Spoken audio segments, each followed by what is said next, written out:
a club chairman, and you can pick up the phone and say, so this has happened and this is what's happening and this is how my player feels about it. And then if you have a good relationship with that club owner, it's like, I don't know, I'll fix it. But then there are club owners, or some club owners, unfortunately, where you don't have a good relationship with them. So now, then you pick up the phone and then someone says, oh, ngazongtshela. And I'm like, okay, all right. And then you kind of have to find your own way around it, you know. I have very few of those relationships, those ungazongtshela relationships. I have very, very few of them now, you know. I had a lot of them back then, and I slowly started like finding my way in and around the industry. And now I have a lot less of those types of relationships, but there are unfortunately some of those elements that still exist. And I think that's the difficulty. When you have a good relationship with the club owner, it's beneficial for the player and the club, where we can mediate, and in mediating we can find a balance in creating or fixing certain solutions or fixing certain things, you know. That's interesting, because I mean it was the same feeling that was shared to say, you know, if there's a contention of many teams for a player, the relationship is almost always going to win. Yes and no. You know, the other thing that I think we fail to realize is footballers are very smart. Footballers know what they want to do. You know, off the bat, there's no question about it. Footballers know what they want to do off the bat, and you can present 16 offers to a footballer, they already know where they want to go. You know, whether it's about the money or the longevity of the contract or the working conditions or anything of the sort, especially because footballers talk. And I think back in the day, there was this element of rivalry among footballers. Today, there's a brotherhood. You know, where players from different clubs, rival clubs, they are rivals on the field and come off the field, you know. And you see it in fans not understanding when one wears a jersey of the other, and they're friends, these people. They are. Doctor, and because I think the only friendship we knew back in the day was Dr. and Tebogo. You know, Tebogo Mmolai and Dr. Kumalo, you know, who played in the biggest rivalry, and you know, they were friends. They'd be on the phone the night before the game. Yeah. It's even more so now. Yeah. No, it's a brotherhood now, and it's beautiful to see. You know, it takes nothing away from the rivalry on the field. It takes nothing away from the rivalry on the field. And I think that's what people don't understand. Life of footballers is hard. Yeah. And many people just can't comprehend it. For them, it's like, but you work 2 hours, and after you work 2 hours, you go home, and after you go home, you chill, and you've got lots of money, and you drive nice cars, and all the girls love you, and there are very many difficult aspects in and around all of that for footballers, you know, and people just don't realize it. You moved another player to Pirates, Andile Ncube. I mean, what a rise from, you think about, I mean, just now you are. From Milford to you know what I mean? to Like, Pirates, just yeah. that quick is at Orlando Pirates. It's not that quick for him. He's worked his whole life for it. But in terms of getting from top flight and then Season you to quickly season. move. Yeah. It is a in very 2 quick seasons. rise.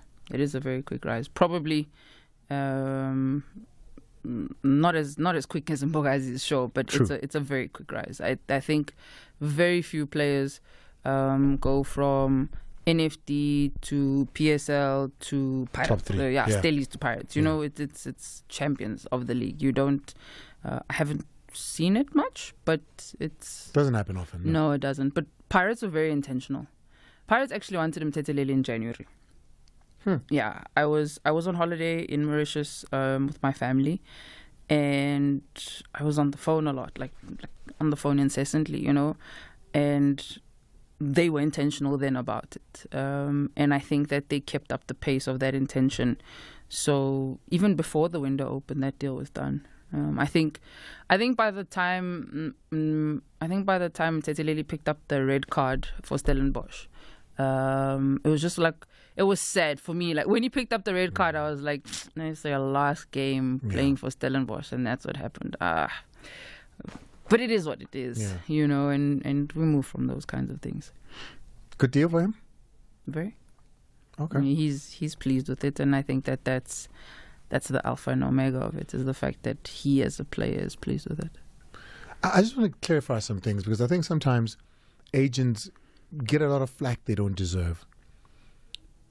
how involved are you? Because, like you said, when we call this, I'm done with the club already. Let me negotiate personal terms with you. Are you, as an agent? I'm going to ask you questions that I probably know the answer to, but I just want you to clarify this. How big a part does the agent play in where we're actually going? A very big part. So if Mteteleli and Stellenbosch call and say, hey, we're almost done with the deal at Pirates, and they come to you with it and say, hey, we're speaking, or in the same way that you got the Mmolai story, hey, we're done with the club, you and the player can still say, no, this is not happening. Yeah. Players have a lot of power. Agents have a lot of power. I must be honest with you. I'll give you the easiest example, I think is probably, and it will dispel a lot of what's been said in the media previously. Greg Berhalter calls me from Chicago Fire, has a conversation with me about my personality and who I am, and tells me that apparently I'm strong-arming and but nonetheless, he'd like to have a conversation with me. Okay, cool, what's up? And we spent 4 months doing a deal, back and forth, up and down, left and right. And he had not once spoken to anybody at Pirates by the time that deal was done. So that's how important agents are. People have the misconception of thinking that agents have no power. And very important for me to highlight that players know what they want. It's exceptionally important for us to understand it. So at the point that before the acceptance of the deal, where I think I create the happiness for all parties in this thing. Chicago doesn't speak to Mbogazi. Mbogazi doesn't speak to Chicago. Chicago doesn't speak to Pirates. Pirates don't speak to Mbogazi. It's Basha here. And I've got these 3 pieces around me. And everything comes through me. So if you weren't happy with it, it would have never happened. If Chicago called and you were like, nah, that's not a place where it's going, that would have been the end of it. And unfortunately, that does happen. Yeah. You know, where and I've seen it before, where transactions fall at someone's feet, and you don't let the player know. You know, before the Chicago thing, we actually had 2 other offers, and I had the conversation with Mbogazi. I was like, "Hi, look at this," and he was like, "Ah." It's a year later. You don't have to call them 2 offers anymore. I do, because I'm mindful of it. It was this one and this one. No, I do. I'm very mindful of it, because, like I say, football is a very small circle. The world is round, you know, and I don't. Were they local teams? No. Exactly. So you can say it. It was two were teams in Belgium, but I want to do business with them at a later stage. I just Top flight Belgium. No, not top flight. Second tier. Yeah, first division. Yeah. Right? 1 first division, 1 second division. Yeah. Yeah. So it was 1 first division, 1 second division. So first division in that side, we're talking about Premiership. Yes.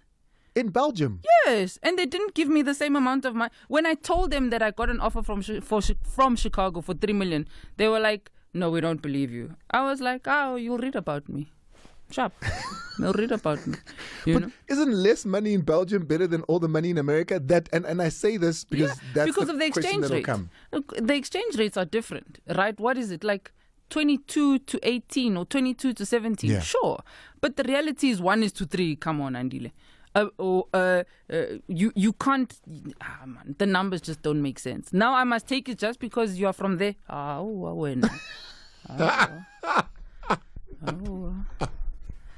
So no. And that's so agents are important.